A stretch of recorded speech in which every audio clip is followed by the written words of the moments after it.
And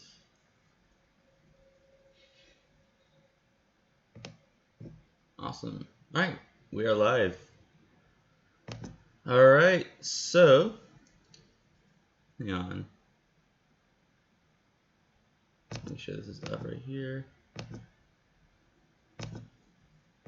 Just make sure my video settings are correct.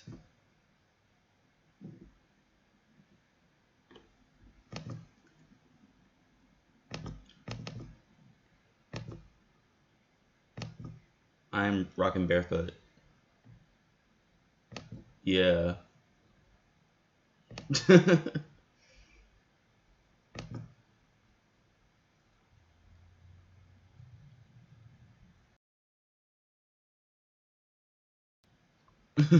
Gotta represent.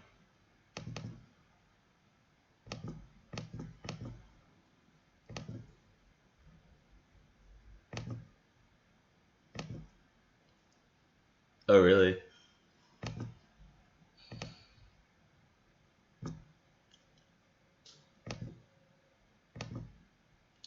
You said red and squished?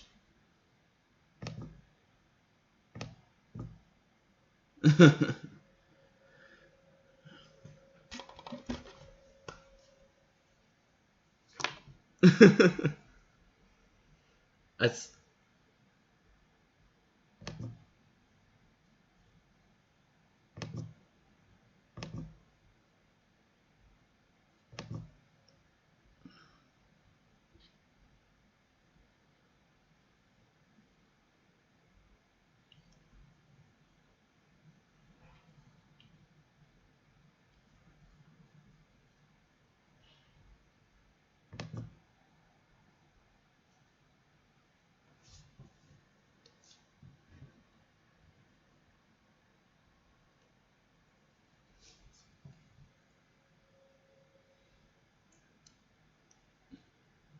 that's not even a problem in the States over here at all. I don't think I've even seen a kangaroo like at a zoo. Yeah. Nope. We should. Y'all should. Kind of like make the whole U.S. exotic a little bit. Yeah. All right, but I think we're good to go. But yeah, now it's streaming fine. But welcome everyone back to the With Where and Who podcast. I am here with Pleased to Jive You all the way from Canberra, Australia. Guys, welcome.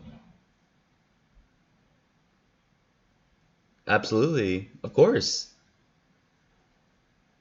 Absolutely. This is the first time ever on the show that we have a complete different time change. But before we get started, I would like you all just to introduce yourselves, your name, and what you do in the band.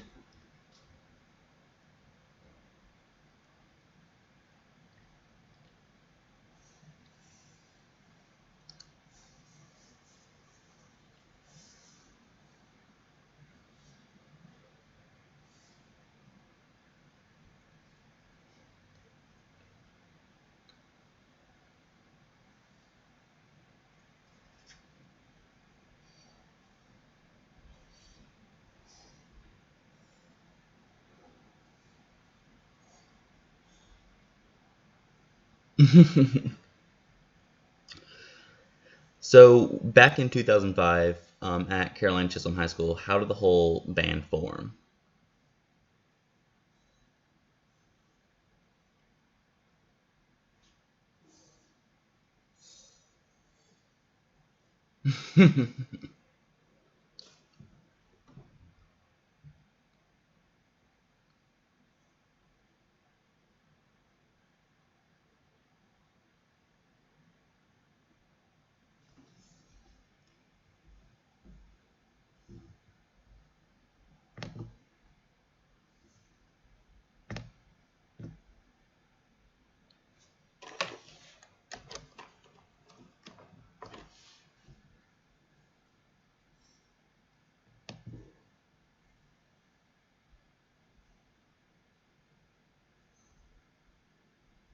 Oh, hang on. I think your audio cut out again.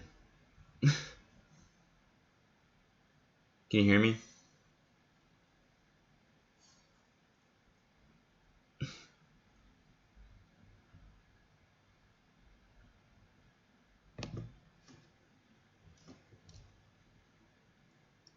Hey, I think your audio cut out.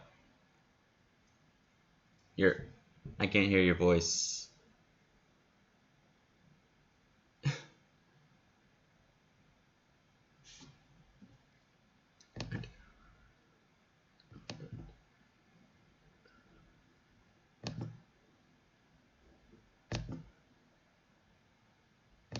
try this again. It's the first time we have huge technical difficulties on the show.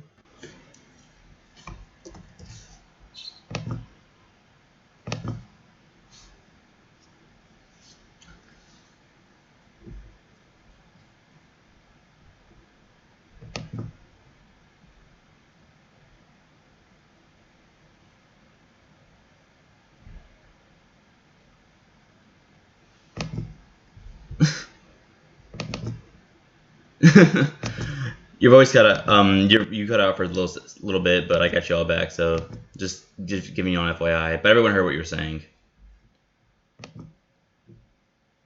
Yep, you're all good. We just cut out for a little bit. Just wanted to give you all an update. Yeah. So with your formation and with what everyone does in the band, how does the whole creative process work whenever you're writing your music, whether it's with your first couple of EPs and with your new album, Whitman's Peak?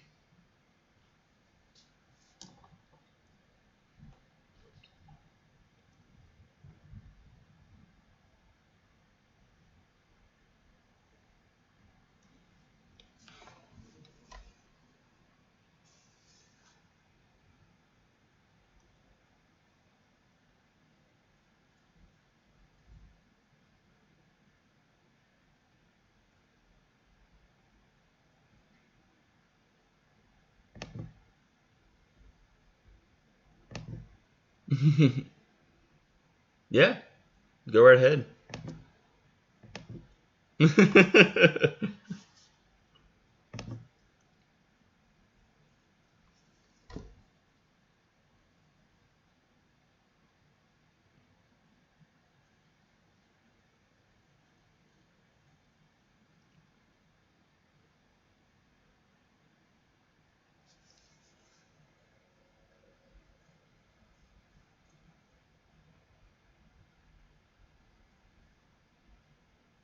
Okay.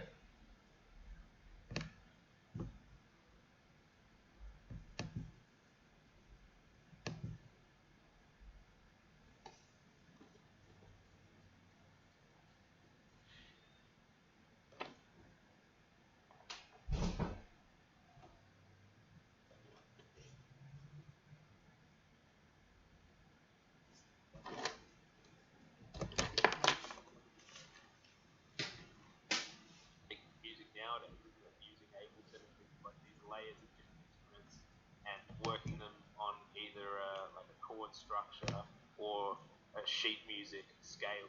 Yeah, definitely. So now the evolved version of that we would use if we weren't to say, I mean, like a lot of ideas would originate on guitar or bass or just by like singing a silly melody, a la a crimp from like the Mighty Boosh or something where you just come up with a stupid vocal idea and then turn it into something else. Yeah. But you would then write that in Tablet, whereas now we would go and put that into Ableton, whether it be through like a MIDI instrument or recording the instrument directly, and you know, like you either write an entire song in one session by doing that, or you let an idea sort of fester and mold itself over a couple of weeks or a couple of months or whatever.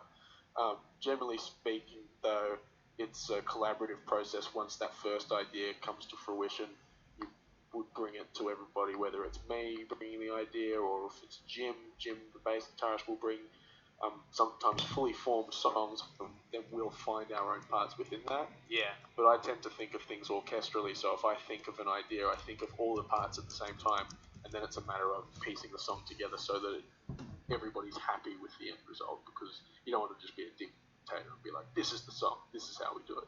There has to be some give and take. I think the way you developed your songwriting through programs like Tablet informed how you think about music a lot as well. Like what you're interested in music is the instruments playing off each other and doing interesting things and taking turns and like really doing weird harmonies and chord shapes and that kind of thing. Yeah, so sometimes in a practice session, you have to sort of say like, oh, the bass guitar should really go like this, because otherwise the guitar part doesn't make sense within the context that is you're trying to create with the combination of those two instruments. Yeah. The context can just slip away entirely if not everybody's playing a part in creating the context. And Morgan's definitely incredibly prolific as well in terms of writing. And so when he brings us a song, it is usually pretty fully formed with all the pieces.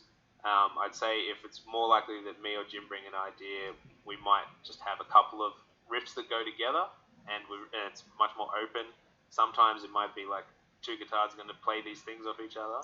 But Morgan also does all the production of the band, so he's well over kind of Ableton and the software side, so he can actually bring demos that are like, this is the full song, and then we can kind of break them down from there and say the parts that we like and don't like and what else we could add to them or other places we could take them.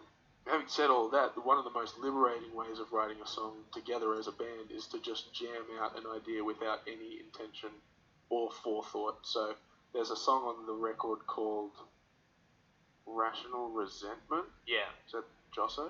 No, that one's called Trial and Terror. Trial and Terror, yeah. Which is just like an idea we jammed one day by accident, and then we had that idea, we went out and had a smoke, we came back, we talked about it, like what dynamically should happen next. Yeah. And so there's a bit of intellectualizing there in between the creation of two separate parts, but for the most part we really just felt that. So that song was basically written in a day and then arranged the next time we got together. Yeah. And those songs really feel great to write because they come out of nowhere and nobody's telling anybody to do anything. It just happens, and you enjoy the whole process. I really like using different methods and trying different creative ways of writing songs as well. It's kind of like, I wouldn't like it if it was the same way every time. If it was just always learning a tab that someone else had written or something. It's like, we really do a mix. We just put out our first album, and it's like got a bit of everything in terms of how the songs were structured. There's a few that Morgan definitely had fully planned out, and then there's a few that Jim brought, or some ideas that I brought that got developed and played around with, and then we all get to add our flavor in. So I think experimenting with creativity is like the key as well, never getting just locked down into the same work pattern. Even stuff like setting up a loop station with a guitar, and it's similar to jamming with all four of us, but if you just jam with yourself and just feel what would come next rather than thinking about it, obviously when you stop thinking, things can just come naturally in a different way, and it's easy to forget that can sometimes just generate the best results, whether it's in music or relationships or anything, when you just shut the mind off and just do the goddamn thing that you were meant to do, which is just live. You really find that things come out a lot more naturally and honestly, and then you get a better response from people when they listen to it, because there's some, I don't know, like organic truth to it or something, not to get too wanky. I'd also add that we really like being a band, and being a band to us is jamming, improvising for long times, learning actual, like, really complicated riffs, working together, finding the dynamics. We love, like, bringing songs up and bringing them down, or, every time there's a second verse, it's like, we can't just repeat ourselves and play the same riff. We've got to take a beat out of it or add some extra stops, or where can we have a pause here that helps sell the next moment as we change tempos or time signatures or into a new key or something like that. It's like playing with the format of a song is super fun to us, and we spend a lot of time going over those kind of dynamics of like actually playing it live and where the feeling is and that kind of thing. One thing that can't be emphasized enough is that we love each other. The four of us have, like you mentioned at the beginning, we've been doing it together since we were 2005, since we were 12 or 13 years old. We're now all 27, 28 years old, so like 15 years. Even back then, when we started it, we all loved each other as teenagers, but now that just sort of grows. And so when we're dealing with ideas and, adding things on to these ideas, we're all doing it with, we're treading carefully because we never want to hurt each other's feelings, but at the same time, there's another thing involved in that, which is the actual piece of music, which needs to be important, but it's important as much as we are all important to each other, and the thing that we end up creating is always reflective of that, I feel, and that's the real special thing, I think, when I listen to our music. I don't know if other people can hear it, but I can always just hear that there's a tremendous amount of respect up there. Well, one of the special things that you've talked about with this new record is that it's a lot of the music that interweaves to create a story. And like Morgan said, he is that songwriter who wants to jam out, and he thinks and you don't think that's where the best ideas come. But are a lot of the songs on that record made from jamming out, or because you are trying to interweave all this music into a story? Are there some songs in there that were preconceived long ago that finally got onto the record to create this whole story? The lyrics always come last with the ideas, with the music ideas, and on this album, it was the first time that we ever consciously, like, there were demo lyrics that had nothing to do with any of the story at all. Yeah. Somewhere along the way, we decided, let's try and make something that makes sense, and the story took shape, and so there was a certain amount of forcing the lyrics, almost like a you know a round peg into a square, whatever the fucking saying is. You put the thing in the dub into the other thing, but you have to do that for the sort of greater good of the thing. My friend Yoje helped us with the lyrics at one point, and he told me this expression, "kill your darlings," which I'd never heard before, but I think it's actually a pretty well known saying amongst some people, which is, basically, if you have a lyric or a line or something that you really like, but it doesn't serve the greater purpose of the song, you have to kill it. And we did that with the lyrics that we've ever done before, because we had to create an overarching story. So in some ways, I think that the lyrics hold back. Like all the songs that we had just had pure expression in the lyrics that didn't necessarily mean anything, but they had some feeling or emotion to them, which now was sacrificed for sense and logic. But still, as "Kill Your Darlings," in the greater scheme of things, serves the narrative purpose. Is there a favorite song you have off the record for any particular I like reason? the second song. I like the second song and the last song the most. Yeah, I've been listening to the last one the most, which is kind of like a 6/8 waltz, old style, and it's like kind of separate from the main story of the album. We also, I think it's the first time we did a chorus where the chorus is just a lead guitar line and there's no vocals. So instead of having a catchy vocal melody, which is kind of like the staple of a good chorus, we flipped it on its head, and it's like every time the chorus hits, it's this um, really cool guitar melody, and it's in a different key every time it plays. So that's probably my favorite at the moment. Yeah, I like that one because it's one of the only times that I think all four of us sort of displayed restraint in what we played on a recording.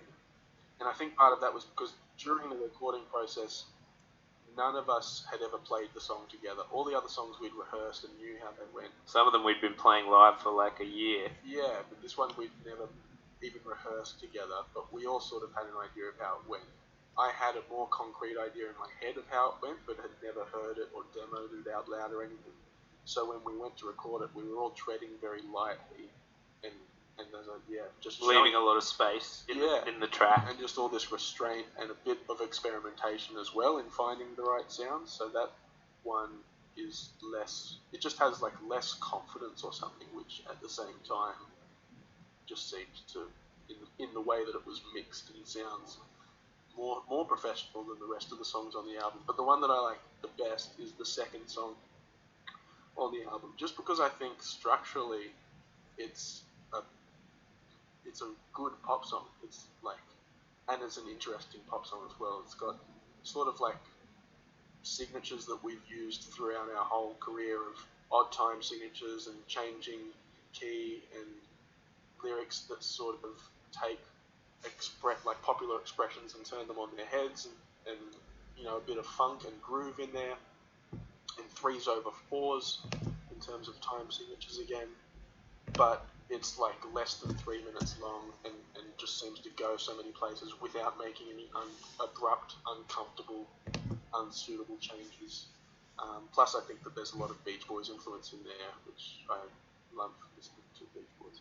Yeah, I think with the album and with all our songs, really, we try to not write the same song again. And I think in the album, it's really evident in terms of like the guitar playing. Well, obviously, we have two guitarists in the band, so we're kind of guitar heavy focused, but we don't play the same style of guitar every time. We don't just like a punk band might play like power chords or palm mutes or whatever, but we really do different types of guitar. And in a few songs on this album, it's like very sparse with the guitar, or it's very just like one man and a guitar, like that last song on the album.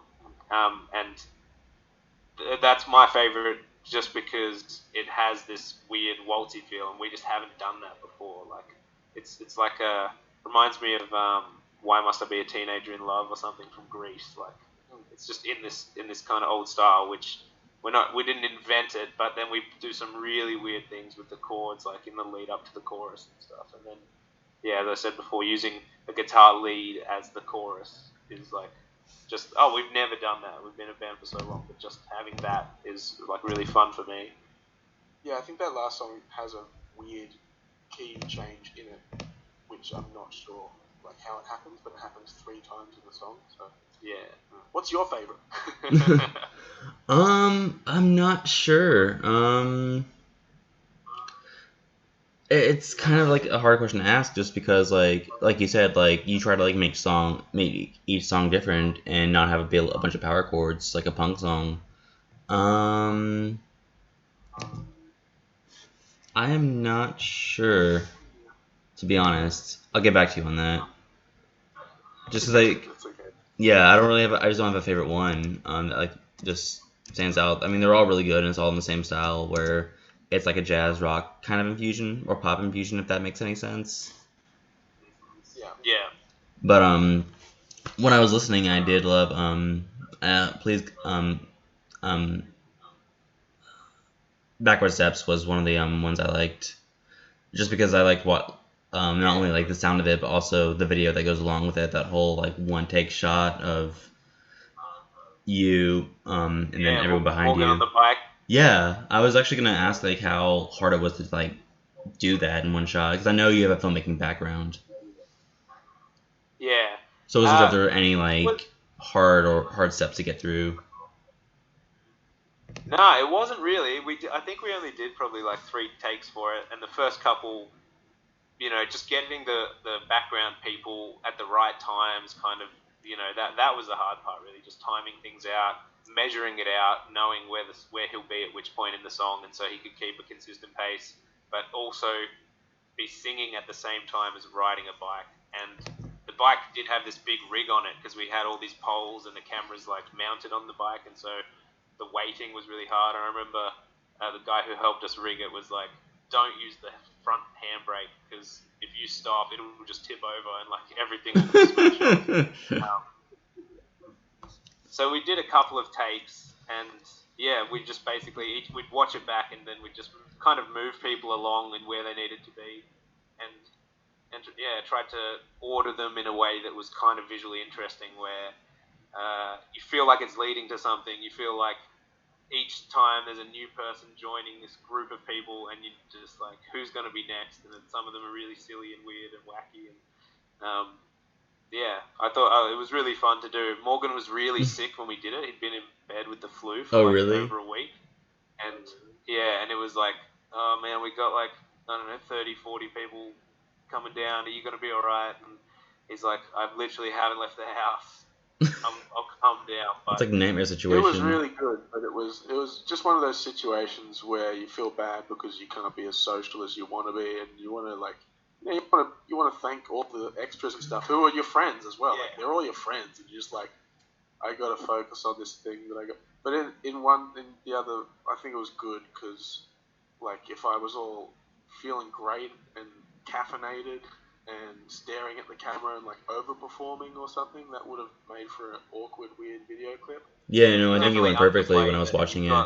Face kind of white and like your eyes are a bit red and stuff like. Yeah, you want to be a bit gaunt when it comes to riding a bike down a stormwater drains in 35-degree heat. Yeah, it was really hot as well when we did that, and we did it right next to a police station. and at one point the police came out, and I was like, oh man, they're gonna like, because we're spitting fire and things. There's definitely things going on. Yeah. But they were just like, oh yeah, we saw all these things out the security camera, like on the side of our building, and we saw these guys in costumes and stuff, and we just wanted to see what was going on. But yeah, they didn't stop us or get us in trouble or anything. Yeah, ironically, during the filming, there were like 4 or 5 teenagers just smoking bombs underneath in the stormway. You can see them in the background when we're doing the band kind of rocky part. You can see some guys just sitting on the side there. And they were not part of it. They were like 14-year-old kids just smoking bongs in stormwater drains. Yeah, they chose the place that was closest to the police station. That's smart. Yeah, I don't know how marijuana laws are or 420 laws are like over there, but they're kind of, well, they're not completely decriminalized here in the States, but they're getting to a point where I think it might be decriminalized in the future. Yeah, I think in Canberra it's been decriminalised as long as, because Canberra's a weird place. It's the capital of Australia, so there's stuff like you can buy. Which a lot of people here don't know, by the way. They always think it's Sydney. It's pretty similar to Washington DC. Like it's got all the government stuff and a lot of touristy, capital city things where it's like the history, and we got the National Museum and the National Gallery, but we also like super liberal side, and we have we're like, you can make hardcore pornography here, which you can't make in a lot of other states. We could sell fireworks here for a long time and buy fireworks, and weed was decriminalized, where it was like, basically, if you had under a certain amount, the worst you'd get is like $100 fine or something. But you're not meant to. I think you can even grow it up to like 8 plants in your house or something. But oh, really? Yeah, anything bigger than that. Yeah. Yeah, it's weird. You can't get done for like possession of a certain amount, but if you get caught using it or selling it, you're in trouble. But it's like, if you're possessing it, you've got to be doing one of those things. Yeah. I don't know. I remember hearing stories of people that would be like smoking bongs in high school, and the cops would come up to them and they'd just be like, "What are you doing?" And they're like, "I don't know. I've just got this bong." And then the cops would just like tip it upside down and be like, "That's the most trouble you get in, unless you start being a smart ass and like getting into it." They'd just be like, "I'll tip it upside down and get out of here," basically. Yeah. I remember one of my friends. He was in. This was back in college. But he was in his dorm hall.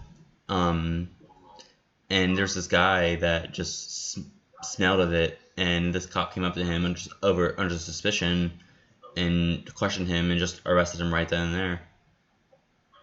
So yeah, that's how bad it could be over here.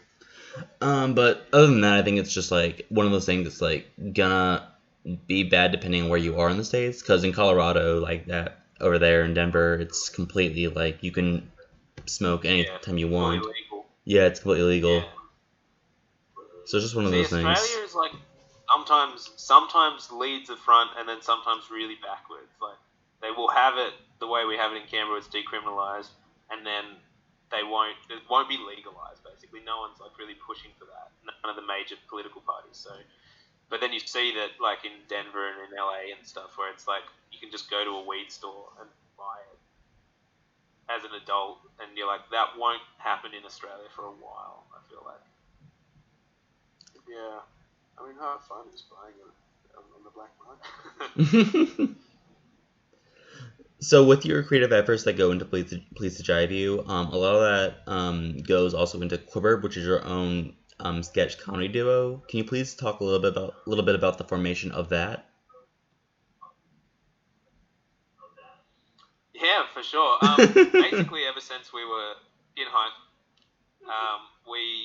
we made comedy sketches and we made music, and we were kind of or making short films and that kind of thing, and we were like, we just love doing it. We love hanging out and making stuff. So it was like, if we hung out on a weekend, we would film some dumb things, or we would make some songs. And sometimes the songs were really funny or silly or wacky, and sometimes the films were us trying to be serious. And then we kind of realized that we were really bad at making serious films. And and then last year we put out like our kind of TV pilot, which was just like a sketch show where we filmed like 10 sketches, and it's all the guys in the band as well. So it's like I get behind the camera, and then these three get on camera, and we wrote these sketches together, and we filmed them, put them on YouTube and Facebook and that kind of thing. And it's basically a hobby. We probably focus more on music, but in times where I think at that point we were maybe deep in the mixing stage of the album, and we weren't playing any gigs, and we were trying to finish off the album, that we were like, let's make some comedy sketches. Is there? At the moment, we're working on a sketch. Actually, we're reading over a very new script that we're working on. It's about a man. It's a mockumentary, in the style of your Office or your Parks and Recreation or something like that. It's a short film though. It's a few minutes long about this guy who doesn't have any earlobes. Kind of based off my own experiences because I have those earlobes. And it's all about like the trials and tribulations this man faces or perceives to face in his life. He considers it a major disability. Yeah, so he's applying for like government welfare and all this sort of stuff, and always getting turned down. And he believes that the reason he's never had success with love or in his career is because of his earlobes, and so that's something that we're working on at the moment. We've got to find the through line to make that story really pop. But and we previously did a series of comedy podcasts as well, basically like 10-minute radio plays under the Quiperb name. I think it was just called the Quiperb Radio Podcast Show. And we did maybe 8 episodes of that, and they're just like standalone 10-minute comedy plays, basically. Because we're really big fans of comedy. We just don't perform stand-up comedy. The other 3 guys in the band were in a theatre sports troupe in high school, and they got into like national finals or something. So we've always had a performing aspect. Jim in the band is an actor by trade as well. So he's pursuing that on like an actual career level, and I think Morgan and Jared are just kind of like, they're just really good performers, and they love getting on camera every now and then and just doing some straight up comedy. Morgan's also got his own podcast. It's just him doing audio sketch comedy, basically. It's probably outside of the realm of like American comprehension because it's just 1,000% Australian popular culture references. But it's called Snail, yeah. Check it out. That's Snail, yeah. Snail, yeah.